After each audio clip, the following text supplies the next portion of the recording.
Hello students. इस video के अंदर हम लोग नेक्स्ट क्वेश्चन देखने जा रहे हैं जो है objectives of HRM, that is human resource management करने का एचआर मैनेजर का क्या ऑब्जेक्टिव होता है। यहाँ पे एक चीज आपको याद रखना है कि मैंने आपको फर्स्ट वीडियो के अंदर एचआरएम क्या होता है वो बताया था। एचआरएम में एचआर मैनेजर क्या करते हैं, प्रॉपर रिक्रूटमेंट एंड सिलेक्शन करते हैं, कैंडिडेट का राइट प्लेसमेंट करते हैं, उनको ट्रेनिंग दिया जाता है, उनका कॉम्पेंसेशन दिया जाता है, परफॉर्मेंस चेक किया जाता है, उनको रिटेन किया जाता है। ये सबको हम लोग एचआरएम बोलते हैं। तो ये सब क्यों किया जाता है, क्यों उनका प्रॉपर रिक्रूटमेंट सिलेक्शन, फिर उनका प्लेसमेंट ट्रेनिंग कॉम्पेंसेशन वगैरह किया जाता है, उसके बारे में ये क्वेश्चन है। तो सब जगहों पे आप लोगों को यही सब चीजें लिखनी है कि बिकॉज एम्प्लॉयज का प्रॉपर सिलेक्शन हो रहा है, प्लेसमेंट हो रहा है, ट्रेनिंग दिया जा रहा है, मोटिवेट किया जा रहा है, उसके वजह से ये सब चीजें हो रही है करके। तो एचआरएम करने का पहला ऑब्जेक्टिव यही होता है, to make available competent man power. ना कॉम्पिटेंट मैन पावर का मतलब क्या होता है, स्किल्ड, नॉलेजेबल या एक्सपीरियंस या टैलेंटेड मैन पावर। अभी किसी भी कंपनी के ग्रोथ के लिए कॉम्पिटेंट मैन पावर होना बहुत जरूरी है। तो एचआरएम के अंदर क्या किया जाता है, साइंटिफिक सिलेक्शन किया जाता है एम्प्लॉयज का, मतलब साइंटिफिक तरीके से उनको जॉब पे लिया जाता है, जिसमें उनके टेस्ट वगैरह कंडक्ट किए जाते हैं, इंटरव्यू वगैरह लिया जाता है और उनको जॉब पे लिया जाता है। उनको जिस डिपार्टमेंट में इंटरेस्ट है, जिस डिपार्टमेंट के बारे में उनको पता है, उस डिपार्टमेंट में प्लेस किया जाता है। टाइम टू टाइम उनको ट्रेनिंग दिया जाता है ताकि उनका नॉलेज एनहांस हो। उनको मोटिवेट किया जाता है, उनको सैलरी, बोनस, इंसेंटिव्स, दूसरे नॉन मॉनेटरी बेनिफिट्स देके उनको मोटिवेट किया जाता है। प्लस उनका करियर डेवलपमेंट किया जाता है। करियर डेवलपमेंट मतलब उनके करियर को ग्रोथ करने के लिए उनको चैलेंजिंग कोई टास्क देना, ट्रेनिंग वगैरह देना, ताकि वो एम्प्लॉयज का करियर जो है डेवलप हो जाए, मतलब वो एक लेवल से दूसरे लेवल पे चले जाए, मतलब वो करियर में ग्रोथ कर पाए। सो एचआरएम के अंदर एम्प्लॉयज का प्रॉपर सिलेक्शन होता है, प्रॉपर प्लेसमेंट किया जाता है, टाइम टू टाइम ट्रेनिंग दी जाती है, मोटिवेट किया जाता है, उनको करियर डेवलपमेंट किया जाता है, जिसकी वजह से कंपनी में कॉम्पिटेंट मैन पावर जो होते हैं वो अवेलेबल होते हैं। और जब कंपनी में कॉम्पिटेंट मैन पावर अवेलेबल होते हैं तो उसकी वजह से कंपनी के ऑब्जेक्टिव जो होते हैं वो अचीव करने में हेल्प होता है। अगर सपोज कंपनी प्रॉपर सिलेक्शन नहीं करेगी, प्रॉपर प्लेसमेंट नहीं करेगी, ट्रेनिंग नहीं देगी, मोटिवेट नहीं करेगी, करियर डेवलपमेंट नहीं करेगी, तो उसकी वजह से क्या होगा कि सारे अच्छे एम्प्लॉय जॉब छोड़ के चले जाएंगे, तो कंपनी में कॉम्पिटेंट मैन पावर होंगे नहीं, और फिर अगेन कंपनी का परफॉर्मेंस जो अफेक्ट होगा। सो एचआरएम करने की वजह से, मतलब ये सब चीजें करने की वजह से यहाँ पे क्या होता है कि कंपनी के अंदर कॉम्पिटेंट मैन पावर जो होते हैं वो अवेलेबल होते हैं। नेक्स्ट है to make the optimum use of man power. Now हर एक एम्प्लॉय के अंदर एक कैपेसिटी होती है, वो कैपेसिटी को यूज करना, एक्सप्लोर करना काफी जरूरी है। मतलब एम्प्लॉय एक पर्टिकुलर लेवल का काम कर सकता है, लेकिन उसको अगर लोअर लेवल का काम देंगे तो हम लोग एम्प्लॉय की कैपेसिटी को क्या कर रहे हैं, यहाँ पे वेस्ट कर रहे हैं। पर एचआरएम में ऐसे नहीं होता है। एचआरएम में क्या होता है कि एम्प्लॉय को राइट डिपार्टमेंट में प्लेस किया जाता है, मतलब जिस डिपार्टमेंट का उनको नॉलेज है उस डिपार्टमेंट में उनको प्लेस किया जाता है। जैसे कि उसको अकाउंट का अच्छा खासा नॉलेज है तो उसको मैंने अकाउंट डिपार्टमेंट में प्लेस किया। उसकी वजह से क्या होगा कि उस डिपार्टमेंट के अंदर वो अच्छे से परफॉर्म कर पाएंगे, उनके टैलेंट का वो प्रॉपर वहां पे यूज करेंगे, अपने स्किल्स वहां पे वो लोग यूज करेंगे, तो एम्प्लॉय का यहाँ पे प्रॉपर यूज हो रहा है। वही अगर उसको रॉन्ग डिपार्टमेंट में प्लेस करेंगे तो वहां का काम उनको समझ में नहीं आएगा, वहां पे वो मिस्टेक करते रहेंगे, जो काम उनको आता है वो काम वो कर नहीं पा रहे, तो कहीं ना कहीं पे एम्प्लॉय का यहाँ पे क्या हो रहा है, वेस्टेज हो रहा है। लेकिन एचआरएम के अंदर प्रॉपर प्लेसमेंट करके एम्प्लॉय का जो भी यूज है वो ऑप्टिमम किया जाता है। दूसरा, यहाँ पे एम्प्लॉयज को ट्रेनिंग दिया जाता है। ट्रेनिंग की वजह से क्या होता है, एम्प्लॉय की स्किल और नॉलेज जो होता है वो एनहांस होता है, और उसकी वजह से भी एम्प्लॉयज को ऑप्टिमम यूज होता है। जैसे कि कुछ एम्प्लॉयज ऐसे होते हैं कि जिनको काम आते रहता है, अगर उनको ट्रेनिंग देंगे तो वो काम को और बेहतर तरीके से कर पाएंगे, और उसके वजह से एम्प्लॉय की कैपेसिटी को अच्छे से यूज किया जा सकता है। अगर सपोज एम्प्लॉय को काम आता है लेकिन उनको ट्रेनिंग नहीं दिया तो वो बेहतर नहीं परफॉर्म कर पाएंगे, तो अगेन वहां पे क्या हो रहा है कि एम्प्लॉय का अंडर यूटिलाइजेशन हो रहा है। सो एचआरएम के अंदर एम्प्लॉयज को राइट डिपार्टमेंट में प्लेस किया जाता है, उनको ट्रेनिंग दिया जाता है, जिसकी वजह से एम्प्लॉय के अंदर जितना भी टैलेंट है, स्किल्स है, नॉलेज है, उसको ऑप्टिमम लेवल पे यूज किया जा सकता है, उनके टैलेंट का यहाँ पे वेस्टेज होगा नहीं।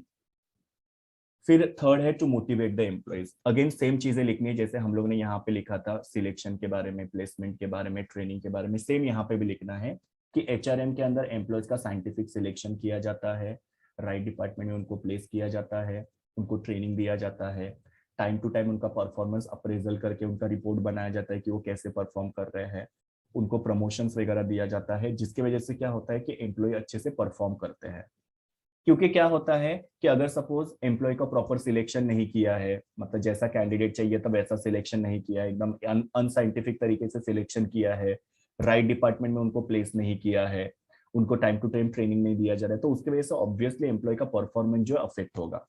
जस्ट इमेजिन कि एक एम्प्लॉय है जिसको ट्रेनिंग नहीं दी है, तो ऑब्वियसली वो परफॉर्म नहीं कर पाएगा अच्छे से, या रॉन्ग डिपार्टमेंट में उसको प्लेस किया है तो वो परफॉर्म नहीं कर पाएगा, या फिर अगर सपोज उनको प्रमोशन नहीं दिया जा रहा है तो वो भी अच्छे से परफॉर्म नहीं करेंगे। सो एचआरएम के अंदर प्रॉपर सिलेक्शन किया जाता है, राइट प्लेसमेंट किया जाता है, ट्रेनिंग दिया जाता है, परफॉर्मेंस अप्रेजल किया जाता है, प्रमोशन दिया जाता है, जिसकी वजह से क्या होता है, एम्प्लॉयज का परफॉर्मेंस एकदम अच्छा हो जाता है। और जब एम्प्लॉयज का अच्छा परफॉर्मेंस होता है तो कंपनी उनको क्या करती है, रिवॉर्ड देती है, जैसे कि उनकी सैलरी बढ़ा दी, उनको इंसेंटिव्स दिया, या उनको बोनस दिया, कोई अवार्ड दिया, सर्टिफिकेट दिया, अप्रिसिएशन किया, या रिकॉग्निशन दिया, ऐसे सारे अलग अलग रिवॉर्ड कंपनी उनको देती है। और जब कंपनी एम्प्लॉयज को रिवॉर्ड देती है तो उसकी वजह से एम्प्लॉयज क्या होते हैं, मोटिवेट होते हैं। सो यहाँ पे कंपनी ह्यूमन रिसोर्स मैनेजमेंट करके, मतलब साइंटिफिक सिलेक्शन करके, प्लेसमेंट करके, ट्रेनिंग करके एम्प्लॉयज को मोटिवेट करती है, क्योंकि ये सब चीजों की वजह से क्या होता है, एम्प्लॉय का अच्छा परफॉर्मेंस बढ़ता है और उसकी वजह से उनको रिवॉर्ड कंपनी देती है। नेक्स्ट है to boost the moral of the man power. ना मोरल का मतलब क्या होता है, मनोबल, मतलब उनकी मन की कंडीशन, उनका स्टेट ऑफ माइंड जो होता है उसको मोरल बोला जाता है। ना हम लोग बोलते हैं कि आज मेरा जो मन है वो काम करने में नहीं लग रहा है, इट मीन्स आपका मोरल जो है लो है।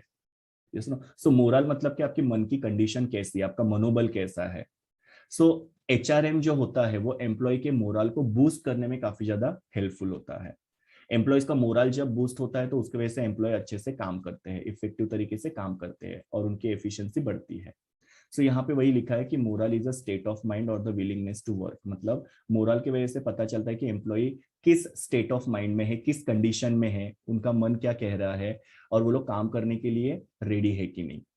जब organisation proper human resource management करती है, मतलब प्रॉपर सिलेक्शन कर रही है, प्रॉपर प्लेसमेंट कर रही है, उसकी वजह से क्या होता है, एम्प्लॉय का मोरल जो होता है बूस्ट होता है। अगर सपोज कंपनी ने रॉन्ग जगह पे एम्प्लॉय को प्लेस किया, ट्रेनिंग नहीं दिया, तो एम्प्लॉय का मोरल जो होगा लो होगा, बिकॉज उनका काम में मनी नहीं लगेगा। तो यहाँ पे प्रॉपर एचआरएम करने की वजह से एम्प्लॉय का मोरल जो होता है वो बूस्ट होता है। और फिर एम्प्लॉय का मोरल जब हाई होता है तो एम्प्लॉयज यहाँ पे लॉयल्टी के साथ काम करते हैं, और प्लस यहाँ पे ऑर्गेनाइजेशन में टीम वर्क होता है। मतलब कंपनी सारी चीजें एम्प्लॉय को प्रॉपरली अवेलेबल करके दे रही है तो ऑब्वियसली एम्प्लॉय लॉयल्टी के साथ काम करेंगे। लॉयल्टी के साथ काम करना मतलब क्या, कि कंपनी के ग्रोथ के लिए काम करना। अगर एम्प्लॉयज का मोरल लो होगा तो एम्प्लॉय लॉयल्टी के साथ काम करेंगे नहीं, फिर वो फ्रॉडुलेंट एक्टिविटीज वगैरह करते रहेंगे, सही तरीके से काम नहीं करेंगे, उनका परफॉर्मेंस जो है वो खराब होते जाएगा। तो यहाँ पे एचआरएम अच्छा होने की वजह से एम्प्लॉय का मोरल बूस्ट हो रहा है, मोरल बूस्ट होने की वजह से एम्प्लॉय की लॉयल्टी इंक्रीज हो रही है, और लॉयल्टी इंक्रीज होने की वजह से सारे एम्प्लॉय जो है टीम में काम करते हैं। फिर बाद में है facilitate career development of the man power. Career development का मतलब क्या होता है, करियर में एक एक स्टेप आगे बढ़ना। जैसे कि सपोज कोई पर्सन है जो जूनियर अकाउंटेंट है, तो जूनियर अकाउंट से उसको कुछ सालों के बाद में सीनियर अकाउंटेंट के पोस्ट पे प्रमोट किया जाएगा, फिर असिस्टेंट अकाउंटेंट, फिर बाद में अकाउंट मैनेजर, ऐसे उसका करियर क्या होना चाहिए, डेवलप होना चाहिए। सो जब कंपनी यहाँ पे प्रॉपर एचआरएम करती है तो उसकी वजह से एम्प्लॉयज का करियर जो होता है वो डेवलप होता है। अभी कैसे यहाँ पे एचआरएम की वजह से एम्प्लॉयज का करियर डेवलप होता है, तो जैसे मैंने आपको बोला कि एचआरएम के अंदर एम्प्लॉयज को टाइम टू टाइम ट्रेनिंग दिया जाता है। ट्रेनिंग की वजह से उनका नॉलेज और स्किल जो होता है वो इम्प्रूव होता है। एम्प्लॉयज को अगर सपोज कभी काउंसिलिंग की जरूरत पड़ती है तो वो काउंसिलिंग उनको प्रोवाइड किया जाता है। काउंसिलिंग का मतलब क्या होता है कि एम्प्लॉय को अगर कुछ प्रॉब्लम है तो प्रॉब्लम को सीनियर्स यहाँ पे क्या करते हैं, सॉल्व करते हैं, या जो भी काउंसलर्स होते हैं वो सॉल्व करते हैं। जैसे कि कोई काम में प्रॉब्लम है या दूसरा स्ट्रेस रिलेटेड कोई प्रॉब्लम है तो सीनियर्स क्या करते हैं, उनको काउंसलिंग करके उनका प्रॉब्लम जो होता है वो सॉल्व करते हैं। यहाँ पे एम्प्लॉयज को चैलेंजिंग काम दिया जाता है जिसकी वजह से एम्प्लॉय के अंदर क्या पोटेंशियल है वो पता चलता है। सो यहाँ पे देखो क्या क्या हो रहा है कि एम्प्लॉय को यहाँ पे ट्रेनिंग दिया जा रहा है, प्लस उनका काउंसलिंग किया जा रहा है, कुछ प्रॉब्लम होता है तो उनको चैलेंजिंग काम दिया जा रहा है, तो इसकी वजह से एम्प्लॉय का करियर जो होता है वो डेवलप होता है। सो ये तीन चीजें याद रखना कि करियर डेवलपमेंट के लिए ट्रेनिंग बहुत जरूरी है, करियर डेवलपमेंट के लिए काउंसलिंग बहुत जरूरी है, और करियर डेवलपमेंट के लिए यहाँ पे एम्प्लॉयज को चैलेंजिंग टास्क देना बहुत जरूरी है, जो सब एचआरएम के अंदर किया जाता है, जिसकी वजह से एम्प्लॉयज का करियर जो होता है वो डेवलप होता है। सो एम्प्लॉयज का करियर डेवलपमेंट करना ये भी एचआरएम का एक ऑब्जेक्टिव है। नेक्स्ट है to improve the labour management relations. Now labour management relation मतलब क्या, कंपनी और एम्प्लॉयज के बीच का जो रिलेशन है वो इम्प्रूव करना। नाउ एम्प्लॉयज और मैनेजमेंट के बीच में झगड़े होते रहेंगे तो उसकी वजह से क्या होगा, कंपनी का परफॉर्मेंस अफेक्ट होगा। और बेसिकली एम्प्लॉय और मैनेजमेंट के झगड़े कब होते हैं, जब कंपनी राइट तरीके से सिलेक्शन नहीं करती है। मतलब सपोज किसी को प्रमोशन देना था लेकिन रॉन्ग पर्सन को वहां पे सिलेक्ट किया गया, या फेवरेटिज्म वहां पे किया, या पार्शलिटी की, तो उसकी वजह से लेबर और मैनेजमेंट का झगड़ा होगा। क्योंकि जो डिजर्विंग कैंडिडेट है वो मैनेजमेंट को क्वेश्चन करेगा और फिर उनके बीच में झगड़े होंगे। कभी कभी ऐसे होता है कि रॉन्ग डिपार्टमेंट में एम्प्लॉय को प्लेस कर दिया, मतलब वो अकाउंट डिपार्टमेंट में काफी ज्यादा सुटेबल है या अकाउंट डिपार्टमेंट में कंफर्टेबल है, लेकिन उसको सेल्स डिपार्टमेंट में प्लेस किया, तो उसके वजह से भी झगड़े हो सकते हैं।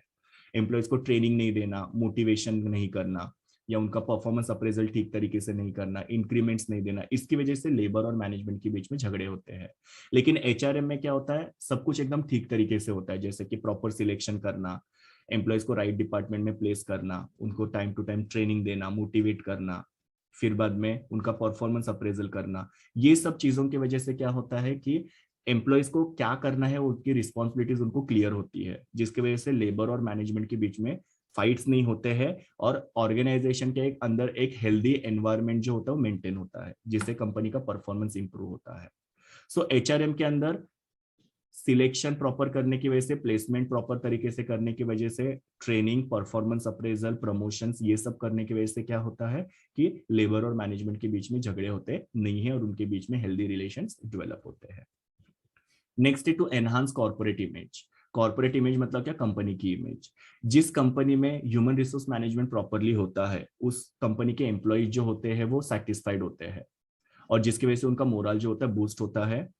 एम्प्लॉयज यहाँ पे हैप्पीली काम करते हैं, डेडिकेशन के साथ और कमिटमेंट के साथ काम करते हैं, जिसकी वजह से उनका परफॉर्मेंस अच्छा होता है, और उनका परफॉर्मेंस अच्छा होने की वजह से वो कस्टमर्स को या जो भी स्टेक होल्डर्स है उनको अच्छी सर्विस देते हैं, जिसकी वजह से कंपनी की इमेज अच्छी होती है। क्योंकि कंपनी की इमेज किसके ऊपर डिपेंड होती है कि कंपनी कैसी सर्विस लोगों को प्रोवाइड कर रही है, कस्टमर्स को कैसे ट्रीट करती है, या फिर क्रिएटर्स को किस तरीके से ट्रीट किया जाता है, इसके ऊपर कॉर्पोरेट इमेज डिपेंड करता है। अगर ह्यूमन रिसोर्स मैनेजमेंट कंपनी में अगर प्रॉपर हो रहा है, मतलब एम्प्लॉयज को प्रॉपरली ट्रीट किया जा रहा है, तो उसकी वजह से एम्प्लॉयज हैप्पी होंगे। एम्प्लॉयज हैप्पी होंगे तो वो आउटसाइडर को अच्छी सर्विसेज देंगे, और उसकी वजह से कंपनी की इमेज जो है वो एनहांस होने में हेल्प होगा। और सबसे लास्ट में टू अचीव द ऑर्गेनाइजेशनल गोल। जो company proper human resource management करती है, जैसे मैंने आपको बार बार बताया है कि कंपनी सिलेक्शन राइट तरीके से करती है, प्लेसमेंट राइट तरीके से करती है, ट्रेनिंग, परफॉर्मेंस अप्रेजल, प्रमोशन, ये सब चीजें कंपनी जब राइट तरीके से करती है तो कंपनी के जो ऑब्जेक्टिव्स है वो अच्छे होने में हेल्प होता है। अभी कंपनी के ऑब्जेक्टिव्स क्या होते हैं, जैसे कि higher profit, customer satisfaction, expansion of business, social activities, ये सारी कंपनी के ऑब्जेक्टिव्स होते हैं। कंपनी ऑब्जेक्टिव को तभी अचीव कर पाएगी जब कंपनी की ह्यूमन रिसोर्स मैनेजमेंट प्रॉपरली होता है और एम्प्लॉयज हैप्पी होते हैं तभी।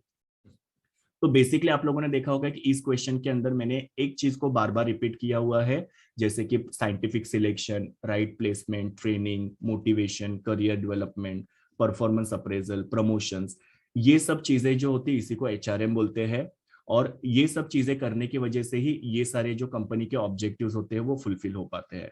अगर एचआरएम नहीं करेंगे तो ये सारे जो ऑब्जेक्टिव्स है वो कंपनी के अचीव होंगे नहीं। तो ये सारे ऑब्जेक्टिव्स को अचीव करने के लिए कंपनी ह्यूमन रिसोर्स मैनेजमेंट करती है। सिर्फ आपको एक ही याद रखना है कि ह्यूमन रिसोर्स मैनेजमेंट क्या होता है, तो ये सारे जो वर्ड में बार बार आपको बता रहा था उसी को ह्यूमन रिसोर्स मैनेजमेंट बोलते हैं, और ये सब करने के पीछे का पर्पज जो होता है वो ये सब होता है। Thank you students, we will meet in the next video.